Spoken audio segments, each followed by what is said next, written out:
स्वागत है आप सभी का हमारे चैनल पर। आज हम लोग फिर से लेकर आए हैं आपके लिए जीके के मोस्ट इम्पॉर्टेंट क्वेश्चंस। ये जो सीरीज हमारी चल रही है वो इम्पॉर्टेंट क्वेश्चन ही करवा रहे हैं जो रेलवे या अन्य सभी प्रतियोगी परीक्षाओं में पूछे जाते हैं। हमारे चैनल से जुड़े रहें, ऐसे ही क्वेश्चन को पढ़ते रहें जो आपके एग्ज़ाम के लिए बहुत इंपॉर्टेंट है। तो आइए पढ़ते हैं। दिए गए विकल्पों में से लोकसभा अध्यक्ष अपना त्यागपत्र किसे सौंपते हैं? ये 4 ऑप्शन आपको दिए गए हैं। ऑप्शन ए उपराष्ट्रपति को, बी लोकसभा उपाध्यक्ष को, सी राष्ट्रपति को, डी प्रधानमंत्री को। जो लोकसभा अध्यक्ष हैं अपना त्यागपत्र किसे सौंपते हैं? आंसर दीजिए, कमेंट बॉक्स में उत्तर दे सकते हैं। उत्तर है राष्ट्रपति को। अगला प्रश्न है,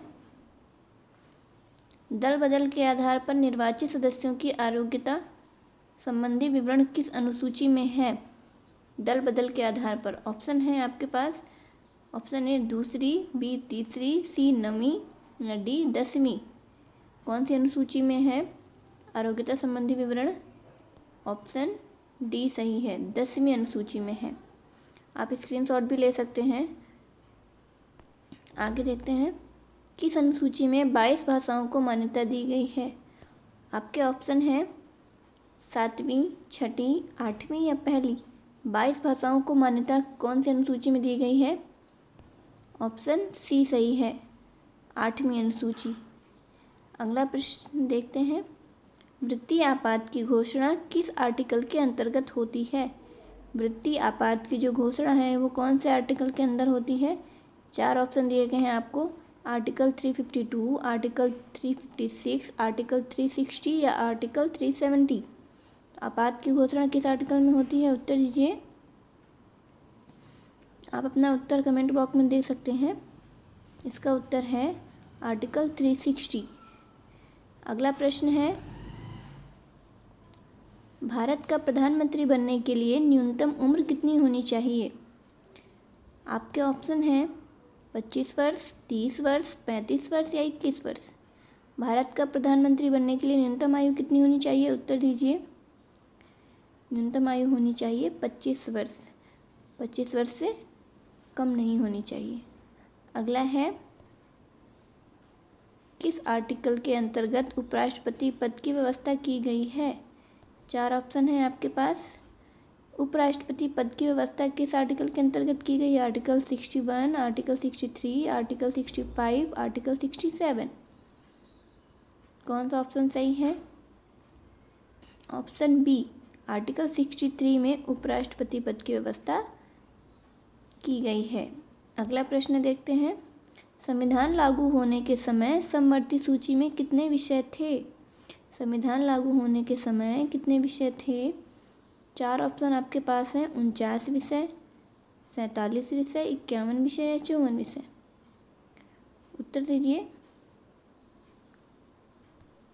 ऑप्शन बी सही है। कितने विषय थे? 47 विषय थे समवर्ती सूची में। अगला प्रश्न है, मूलतः राज्य सूची में कितने विषय हैं? वर्तमान समय में जो राज्य सूची है उसमें कितने विषय हैं? 4 ऑप्शन है आपके पास। 66, 67, 69 या 71। कितने विषय हैं? उत्तर है 66 विषय। ऑप्शन ए सही है, 66 विषय हैं राज्य सूची में। अगला प्रश्न है, राष्ट्रीय पिछड़ा आयोग का गठन किस आर्टिकल के अंतर्गत किया जाता है? राष्ट्रीय पिछड़ा आयोग का गठन किस आर्टिकल के अंतर्गत किया जाता है? ऑप्शन है आर्टिकल 340, आर्टिकल 341, आर्टिकल 257, आर्टिकल 340। ये 2 ऑप्शन सेम है। आपका आंसर है आर्टिकल ए और डी दोनों हो सकते हैं, ऑप्शन सेम है 340। अगला प्रश्न है, इनमें से कौन भारत के राष्ट्रपति की इच्छा तक ही पद पर बने रह सकते हैं? मतलब कि इनमें से कौन है, इन 4 ऑप्शन में से कौन है जो भारत के राष्ट्रपति की इच्छा तक ही पद पर बने रह सकते हैं? राष्ट्रपति की इच्छा ना हो तो ये पद से हटाए भी जा सकते हैं। लोकसभा अध्यक्ष, उच्चतम न्यायालय के न्यायाधीश, निर्वाचन आयुक्त या राज्यपाल। तो उत्तर दीजिए, आपके हिसाब से क्या आंसर हो सकता है? कमेंट बॉक्स में उत्तर दे सकते हैं। तो इसका उत्तर है राज्यपाल, जो राष्ट्रपति की इच्छा से ही पद पर बने रह सकते हैं। अगला प्रश्न है, किस संशोधन द्वारा भारतीय संविधान में नवी अनुसूची परिवर्तित हुई? 4 ऑप्शन है आपके पास। द्वितीय संशोधन द्वारा, तृतीय संशोधन द्वारा, चतुर्थ संशोधन द्वारा या प्रथम संशोधन द्वारा। किस संशोधन द्वारा नवी अनुसूची परिवर्तित हुई है? उत्तर है प्रथम संशोधन द्वारा। अगला प्रश्न है, ये हमारा लास्ट क्वेश्चन था। हमारे क्वेश्चन को देखने के लिए बहुत बहुत धन्यवाद।